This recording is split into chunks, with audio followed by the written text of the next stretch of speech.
Hello दोस्तों, आप लोग कैसे हैं। उम्मीद लगाते हैं कि आप लोग बहुत अच्छे होंगे। दोस्तों, आज की इस वीडियो में हम दिल्ली सल्तनत के अंतर्गत आज हम सैयद वंश को देखेंगे। अगर सैयद वंश की कार्यकाल की अगर बात करें तो 1414 से लेकर 1451 के मध्य सैयद वंश चला।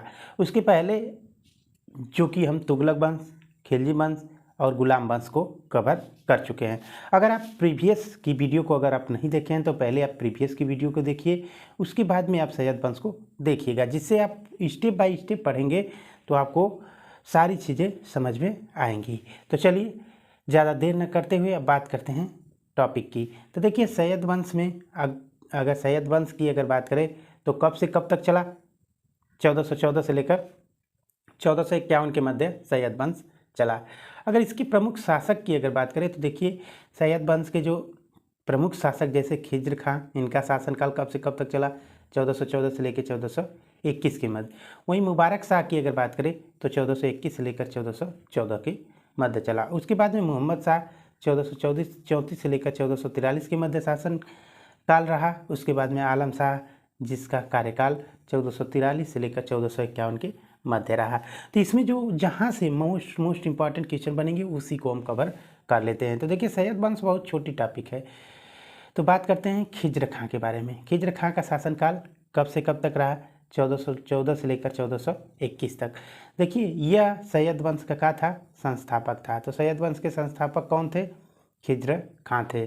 खिज्र खां तैमूर लंग का सेनापति था। देखिए, ये किसका सेनापति था, बार बार क्वेश्चन पूछता है कि बताइए खिज्र खां किसका सेनापति था, तो तैमूर लंग का था। उसके बाद तैमूर लंग ने भारत से लौटते समय खिज्र खां को लाहौर, उसके बाद में मुल्तान और दीपालपुरा का सूबेदार नियुक्त किया। उसके बाद में बात कर लेते हैं कि इसने दौलत खां को पराजित करके दिल्ली का स्वतंत्र शासक बना। अर्थात खिज्र खां जो था वो दौलत खां को परास्त करके ये दिल्ली का स्वतंत्र शासक बना। खिज्र खां स्वयं को पैगंबर मोहम्मद साहब का वंशज मानता था। ये जो खिज्र खां था ये स्वयं को अपने को पैगंबर मोहम्मद साहब का वंशज मानता था। खिज्र खां दिल्ली का स्वतंत्र शासक था, लेकिन यह स्वयं को तैमूरियों का राज्यपाल मानता था। इसने सुल्तान की उपाधि ग्रहण नहीं की और न ही अपने नाम का सिक्का जारी करवाया। इसने रैयत-ए-आला नामक उपाधि धारण की। तो देखिए, बार बार एग्जामों में पूछता है कि रैयत-ए-आला उपाधि किसने धारण की, तो खिज्र खां ने धारण की। उसके बाद खिज्र खां नियमित रूप से तैमूर के पुत्र शाहरुख को कर भेजा करता था। उसके बाद में बात करते हैं कि 20 मई 1421 को खिज्र खां की क्या हो जाती है, मृत्यु हो जाती है। उसके बाद में अब अगला शासक बनेगा मुबारक शाह। तो देखिए, मुबारक शाह का कार्यकाल कब से कब तक रहेगा, 1421 से लेकर 1434 के मध्य मुबारक शाह, जो कि सैयद वंश का शासक था। तो देखिए, खिज्र खां ने तो सुल्तान की उपाधि नहीं ली थी, परंतु उसके पुत्र ने सुल्तान की उपाधि धारण की थी। देखिए, खिज्र खां तो जो था वो सुल्तान की उपाधि नहीं धारण की, लेकिन मुबारक शाह सुल्तान की उपाधि धारण कर ली और साथ ही साथ उसने शाही नमक उपाधि भी धारण की। इसने शाही नमक उपाधि किसने धारण की, मुबारक शाह ने।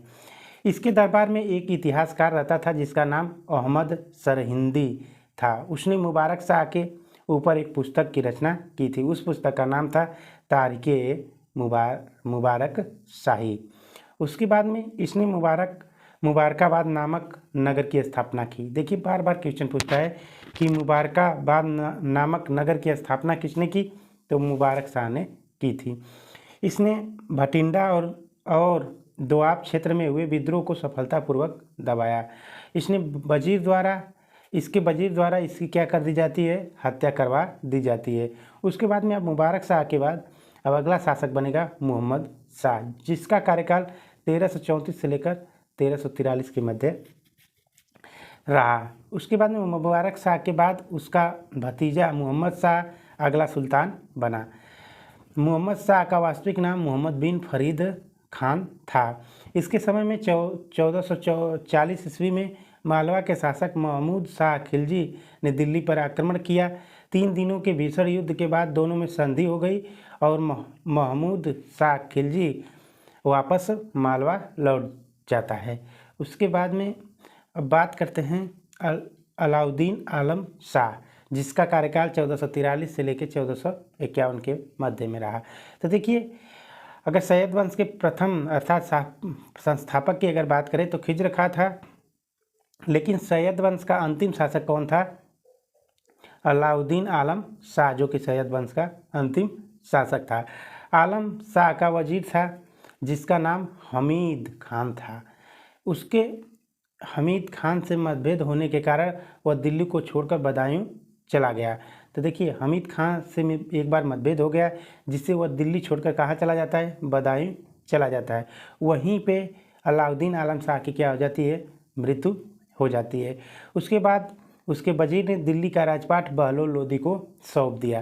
तो देखिए, इसका जो वजीर था वो दिल्ली का जो शासनकाल था उस किसको सौंप देता है? बहलोल लोदी को। अर्थात अब लोदी वंश की शुरुआत हो जाएगी। अर्थात 1451 के आगे अब किस वंश की शुरुआत होगी? तो लोदी वंश की। तो दोस्तों, अब सैयद वंश में इतना ही था। तो दोस्तों, आपको हम बता दें कि अगर आपको वीडियो अच्छी लग रही है तो आप हमारे वीडियो को लाइक, सब्सक्राइब और शेयर करना ना भूलें। उसके साथ साथ वीडियो को बिना स्किप किए शुरू से लास्ट तक जरूर देखें। धन्यवाद।